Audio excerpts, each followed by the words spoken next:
Bonjour, nous nous trouvons place Stalingrad à Paris, à l'exposition Les Audacieux. Donc cette exposition met en lumière et en valeur 36 micro-entrepreneurs qui ont été donc financés par l'ADI en France mais également en Belgique. Ce sont des personnes qui n'ont pas accès au système bancaire, au crédit bancaire.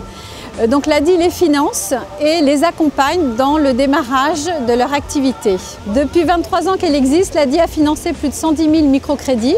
Le taux de survie des entreprises au bout de 2 ans est de 68% et 59% au bout de 3 ans. Mon entreprise s'appelle Letty Beauty. Je prodigue des soins esthétiques auprès des personnes en situation de fragilité ou des problématiques qui peuvent aller d'un problème de santé, un problème dans la vie de tous les jours au niveau professionnel, social ou carrément médical. Cette idée vient de loin, c'est parce que j'ai eu un problème de santé très grave à un moment donné dans ma vie qui m'a amené en fait à réfléchir beaucoup sur qui je suis, qu'est-ce que je veux faire. Et j'ai eu envie de transmettre aux autres la réussite, la volonté leur inspirer un espoir et leur dire que tout est possible, hein, il faut juste s'accrocher un petit peu et se faire aider. Le plus important, c'est d'écouter les gens et de les faire trouver les réponses.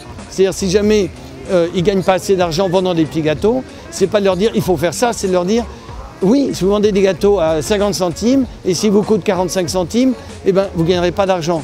Comment vous allez faire pour que ce soit rentable? Plutôt que de leur dire comment il faut faire.